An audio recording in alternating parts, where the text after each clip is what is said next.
Cannibalism. Could you eat a whole human being? With the help of a doctor, a scientist and a chef, I set out to see if it's possible. Cannibalism. Part 6. Fat. For many serial killers and cannibals, fat is nothing more than a mess. And for good reason why. 2016, Stefano Brisi was murdered by Gordon Semple. To dispose of the body, he severed the limbs and filled a bath with hot water, sodium hydroxide, and a variation of hydrofluoric acid. Investigating, the police spotted globules of fat in the bath, and alerted by the stench of death, they found pools of human fat in the oven. That's because fat is one of the hardest parts of the human body to destroy. When John George Haig tried to dissolve the body of Olive Duran Deacon in sulfuric acid, he had no idea that although it boils at 630 degrees Fahrenheit or 337 degrees Celsius, it would still leave 28 pounds of fat. Fat cells are seemingly fragile as they liquefy at 130 degrees Fahrenheit. But it can't be completely destroyed until 1900 degrees Fahrenheit, which is why a crematorium furnace burns as high as 2300 degrees Fahrenheit, as fat isn't a liquid, but it also isn't a solid. It isn't just an unsightly blight on our bodies that we grumble about every day, as fat, known as the adipose tissue, absorbs vitamins, moves and stores energy, and regulates our metabolism and our hormones. It keeps us warm, it protects our vital organs, and it's crucial for our survival. We have 3 kinds of fat. White is our body fat. Brown burns our energy, which is a byproduct of when we were mammals and hibernated. And the superficial fascia, which, if removed in one go, would fulfill Ed Gein's dream of owning his own one-piece skin suit. Fat is a valuable source of energy when eaten, especially during times of survival and hardship. In 1934, during the fallout of the Great Depression, Alfonso Robinson broke into the Cleveland home of Aurelius Turner and his pregnant wife. Mutilating both bodies with an axe, when arrested, the police found a packet of human hair and a bag of human flesh, which had been salted and cured to ensure it lasted. So if we strip Steve, our average UK male, of his fat, with a body mass made up of 23% fat, he's carrying 19.3 kilos or 42.5 pounds. The equivalent of 20 litres of water, a professional drum kit, or a newly born bison.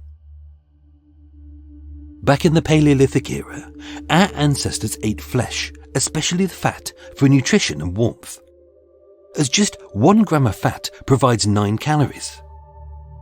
So with the NHS suggesting that we eat no more than 100 grams of fat a day, it would take 193 days to digest all of Steve's fat, from his jowls, his love handles, and his muffin top.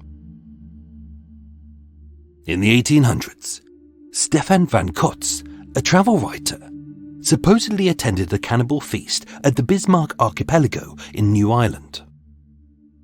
Having paid a fee, and in doing so funding the murder of a young girl who became the main course, with her flesh roasted on a fire spit, he said it tasted like foie gras pâté.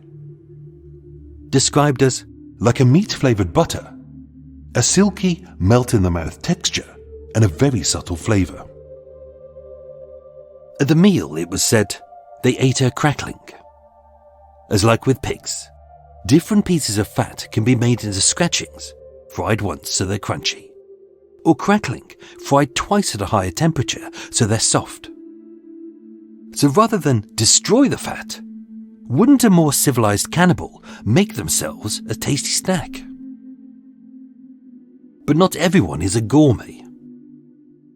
In 2007, a dinner party was hosted by Marco Avaristi, a pretentious artist famed for painting an iceberg red, draping the peak of Mont Blanc with fabric, and putting 10 goldfish into 10 blenders to see which gallery patrons would liquefy these live fish.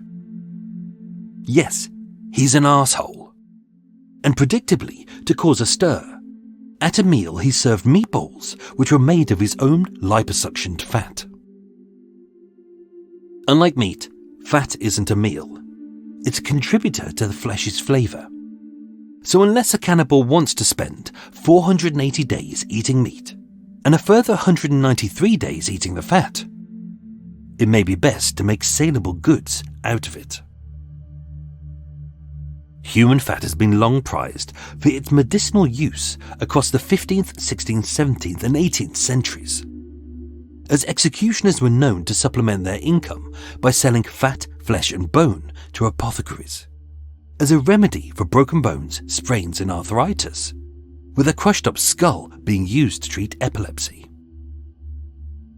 Plastic surgeon Dr. R. Berkowitz said of liposuction clinics that although fat is currently used in research, it can't be repurposed. It's picked up in a red bag marked medical waste hazard and incinerated. It isn't used to make soap or candles as suggested in Fight Club. At least not today, as far as we know. 1940, Leonardo Cianciulli, an Italian serial killer, murdered 3 women. She said, "I threw the pieces into a pot, added several kilos of caustic soda, stirred it until it dissolved into a thick dark mush, and emptied the tank.